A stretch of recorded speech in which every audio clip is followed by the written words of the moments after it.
धन्यवाद माननीय विधायक महोदय। अगले वक्ता के रूप में मैं प्रदेश अध्यक्ष गोग्राम सेवा संघ श्री ललित जी जाधीज को आमंत्रित करना चाहूँगा कि वो आएं और अपनी बात रखें।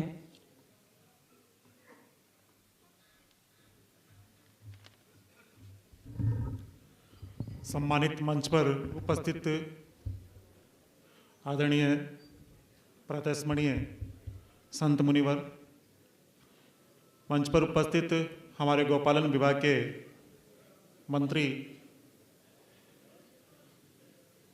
जोराराम जी एवं जनप्रतिनिधिगण, उपस्थित इस सभागार में ग्राम ग्राम से बहुत दूर 400 किलोमीटर दूर से पधारे आप सब लोग जो कि गौ सेवा का जैसा पवित्र कार्य कर रहे हैं, ये कार्य ईश्वरीय कार्य है। आप किसी भगवान से कम नहीं है, गोपाल से कम नहीं है। आप सबका बहुत बहुत अभिनंदन, बहुत बहुत स्वागत। मैं दो तीन चीज़ें, वैसे सारी बातें सुजमाल सिंह जी ने बता दी है, मैं थोड़ा सा पीछे जाते हुए दो तीन चीज़ें कहूँगा। 2016 के अंदर हमने, वसुंधरा जी की सरकार थी और हमने आंदोलन किया, सरकार के समक्ष बैठे, हम सरकार के सामने लोगों को लेकर गए, हमारे संगठन के लोगों को लेकर गए, वसुंधरा जी से मिले। हमने कहा कि गौशालाओं को नियमित रूप से अनुदान मिले, इसकी व्यवस्था हो। वसुंधरा जी ने रटारटाया जवाब दिया कि सरकार के पास फंड नहीं है, आप तो जानते हो मैं क्या करूं। हमने बोले आप कुछ सुझाव दो।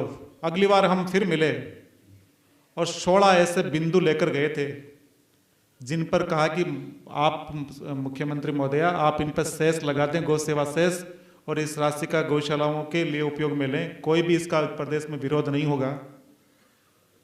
हमारी मांग पर, हमारे सुझावों पर सहमति प्रकट की। आबकारी पर 20% और 20% स्टाफ ड्यूटी पर सरकार ने सेस लगाया। इस सेस की वजह से एक अलग फंड बना, एक निधि नियम बना, जिला स्तर गौपालन समितियां बनी, ये सब हम जानते हैं। लेकिन गत सरकार ने कोविड के बाद ये जो हमारा सेस था 20% स्टाफ ड्यूटी पे, इस पे डाका डालते हुए इस पे 10% कर दिया, जो कि बहुत ही, हमने उस समय बहुत डट के विरोध किया, लेकिन सरकार ने हठधर्मिता के साथ इस विषय को माना नहीं। और इस सेस के कम होने से जो गौशालाओं को नियमित रूप से अनुदान के लिए फंड मिलता है, उस फंड में कटौती हो गई। अभी वर्तमान स्थिति मंत्री जी आपको पता होगा कि 1100 करोड़ रुपए अभी का कलेक्शन है और 1235 करोड़ रुपए यदि सरकार केवल अनुदान के पैसे देती है तो 1235 करोड़ रुपए सरकार को खर्च करने पड़ेंगे। ये व्यवस्था यदि 10% सेस ड्यूटी फिर भी लागू रहती तो ऐसी स्थिति हमारे गौशाला संचालकों के सामने नहीं आती। आज भी अप्रैल, मई, जून, जुलाई का अनुदान प्रदेश की 40% गौशालाओं का बकाया है और गंगानगर हमारा जिला है, उस पूरे जिले का अभी तक एक गौशालाओं को भी अनुदान नहीं मिला है। और सीधा सा कारण है फंड नहीं है। ईसीएस यहाँ कलेक्टर मीटिंग नहीं करते हैं। फिर मैं कहूँगा, इसके साथ एक सुझाव भी दूंगा कि हमने उस समय भी सुझाव दिया मुख्यमंत्री जी को। मैं आपसे भी निवेदन करूँगा कि आप भी फाइनेंस में और मुख्यमंत्री जी को सुझाव दें। डोडा और पोस्ट पे यदि सरकार सेस लगाती है तो गौ सेवा सेस लगाती है तो इसका जनता में विरोध नहीं होगा और गायों का काम भी होता रहेगा। मेरा ये सुझाव आप लिखें। और भी बहुत से सुझाव हैं, आपसे व्यक्तिगत मुलाकात पे और भी देंगे हम। दूसरा विषय में आपसे हमने प्रदेश कार्यालय में भी बात की थी व्यवस्थाओं को लेकर। देखिए, प्रदेश में गौपालन विभाग बन चुका है, गौपालन निदेशालय वहां बैठता है, निदेशक जो आरएस स्तर का अधिकारी होता है, आरएस। लेकिन जिला गौपालन समिति में जो अनुदान को डील करते हैं, जो अनुदान के मुखिया होते हैं, जॉइंट डायरेक्टर के अलावा जिला कलेक्टर होते हैं। जिला गौपालन निदेशक को सीधा जिला कलेक्टर को किसी भी प्रकार के निर्देश देने का नैतिक रूप से अधिकार नहीं है, वो देते नहीं है, अक्सर ऐसा भी होता है। और गौपालन समितियों में मनमर्जी से काम किया जाता है।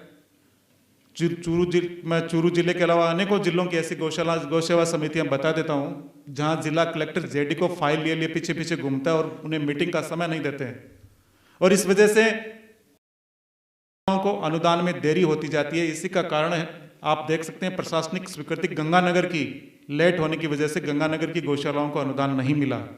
ये जी हाँ, चार अभी अनुदान किसी के खाते में नहीं आया, अभी तक नहीं आया ना। हाँ, अभी तक किसी के खाते में नहीं आया अनुदान, अभी तक किसी गौशाला के खाते में नहीं आया। तो ये जो व्यवस्था है, हम नहीं से कह रहे सब कुछ आज आप ही करें, लेकिन इसे योजना में बनाएं और इसे ठीक करें। गौपालन समितियां जो नीचे बन रही है, एक सौभाग्य है हमारा कि पशुपालन मंत्री पहले थे प्रभुलाल जी सैनी, उसके बाद उनके साथ गौपालन मंत्रालय था, लेकिन प्रभुलाल जी सैनी के बाद किलक जी को फिर गौपालन मंत्रालय दिया। ये पहली बार हो रहा है कि गौपालन मंत्रालय और पशुपालन मंत्रालय भी एक ही मंत्री के पास है, और ये हमारा सौभाग्य का विषय है। और अभी हम इसी समय यदि गौशालाओं का काम नहीं होगा तो ये तो गोल्डन अवसर है, हमारे विचारों की सरकार है, तो अब तो होना ही चाहिए काम। तो मैं फिर आपसे निवेदन करूंगा कि इसे योजनाबद्ध तरीके से ऐसी योजना बने कि जो जेडी है वो कलेक्टर के पीछे फाइल लेता हुआ नहीं घूमे कि आज हमें मीटिंग दो। सही बात कह रहा हूं ना मैं, आप बैठे हैं, मैं गलत नहीं बोल रहा हूं ना, सही बात है नहीं है? आप अधिकारी लोग बैठे हैं ना, आप भी बता दें, सही है? हाँ, बीकानेर एक आधा हो सकता है अपवाद, एक आधा अपवाद हो सकता है, लेकिन ऐसा होता है, ऐसा हर जिले में है, आप भी समझते हैं, आप भी जानते हैं। तो मेरा आपसे ये आग्रह रहेगा कि इस पे पूरी समीक्षा की जाए और इस अनुदान की प्रक्रिया को किया जाए, और नीचे स्तर पे, जिला स्तर पे गौपालन अधिकारी, मैं फिर कहूंगा कि आप कहोगे अलग से बजट सैंक्शन करना पड़ेगा, अलग से विभाग के पद करने पड़ेंगे। यदि गौपालन, दुर्भाग्य से कहें या सौभाग्य से कहें या कुछ भी कहें, आज गौपालन विभाग जो है केवल गौशालाओं तक का सीमित विभाग रह गया है। इस प्रदेश में 1,40,00,000 गोवंश है और गौशालाओं में मात्र 8% गोवंश रहता है। उस समस्त गोवंश के लिए गौपालन विभाग की जिम्मेदारी तय हो, और इसके लिए नीचे स्तर पर जब तक गौपालन विभाग अधिकारी, जब तक गौ चिकित्सालय नीचे स्तर पर नहीं खुलेंगे तब तक काम नहीं होगा। ये तभी होगा, फिर बजट की बात आएगी इस विषय को लेकर जब हम जाएंगे। तो मैं फिर कह रहा हूं कि जितने गोवंश अनुपात में है, जितने पशुधन है उसके अनुपात में पशुपालन विभाग के इतने ही पदों को समाप्त कर दें हम, और इतने ही पद गौपालन में नए सर्जित कर दें, तो बहुत सरल है, कोई बजट का इश्यू भी नहीं रहेगा। मेरा आपसे आग्रह है, मैंने काफ़ी मुख्य बिंदु रखे हैं, समय बहुत कम है, बहुत दूर दूर से लोग आए, 4-5 घंटे से लगातार इंतजार कर रहे हैं, ज़्यादा समय नहीं लूँगा, मैंने ये सारे विषय रख दिए हैं। अनुदान का जो विषय है वो सुजमाल सिंह जी ने रख दिया है। मैं पुनः आपका बहुत बहुत अभिनंदन, आभार करता हूं गौग्राम सेवा संघ की तरफ से कि आपने इस कार्यक्रम में आने की हमें स्वीकृति दी, आप यहाँ पधारे, और उन समस्त जो मंच पर विराजित विभूतियाँ हैं उन सभी का भी गौग्राम सेवा संघ की तरफ से बहुत बहुत।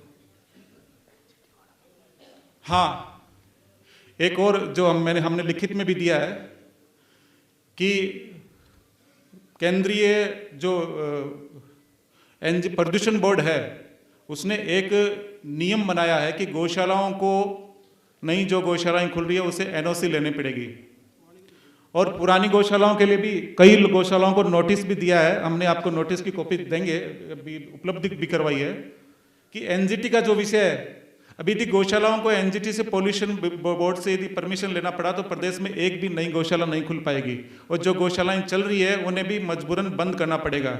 उनकी गाइडलाइन ही कुछ ऐसी है, जो नियम बनाए गए हैं वो गाइडलाइन है, वो कुछ वहाँ जो बैठे लोग हैं कुछ समझ में फर्क हुई है। जो डेयरी होती है शहरी क्षेत्र में, उस डेयरी को ध्यान में रख के ऐसे ऐसे नियम बना दिए कि ग्रामीण क्षेत्र की जो गौशालाएं हैं उनके सामने भारी दिक्कत खड़ी हो गई।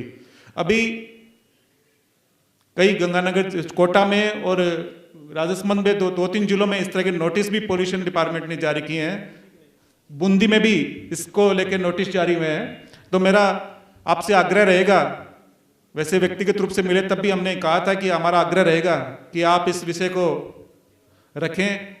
गत सरकार ने भी ये इस विषय को ठंडे बस्ते में डाल दिया था। मैं वर्तमान सरकार के से भी निवेदन करूंगा कि आप उच्च अधिकारियों से कहे कि इस विषय को ठंडे बस्ते में डालें, और सरकार अपनी तरफ से गौशालाओं के पक्ष में एनजीटी के समस्त गौशालाओं को लेकर अपना पक्ष रखे, ताकि इसमें नियमों में शिथिलता प्रदान की जा सके। धन्यवाद, बहुत बहुत आभार आप सब लोगों का, आपने बड़े ध्यान से सुना, इतनी देर तक रुके आप। वास्तव में आप बहुत बड़े गोभक्त हैं, इतनी तपस्या, इतने तप के साथ आप व्यक्तिगत लाभ के लिए यहाँ कोई एक भी कार्यकर्ता नहीं है, सभी गौ माता की सेवा के लिए उपस्थित हुए हैं। आप समाज के वो चेहरे हैं। मैंने एक बार जिला कलेक्टर से चूरू को कहा था कि कलेक्टर साहब आप अपनी कुर्सी से उठिए और बाहर निकलिए बिना कलेक्टर बनके और 1,000 रुपये भी कलेक्शन करके दिखाइए। ये जो समाज सामने खड़ा है, इसे समाज के लोग पर इतना विश्वास है कि करोड़ों रुपए का चंदा इनका चेहरा देख देख के लोग देते हैं, इन पे विश्वास है। आप बड़े तप के साथ यहाँ पधारे हैं, इतने तप के साथ रुके हुए हैं। आपका बहुत बहुत अभिनंदन, बहुत बहुत स्वागत, सादर प्रणाम। जय हिंद, जय गौ माता। धन्यवाद ललित जी, आपने सही कहा। गोपालक के घर खड़ी गाय की संरक्षण की आवश्यकता है ताकि वो गौशाला की तरफ भी ना आ सके और ना गौ माता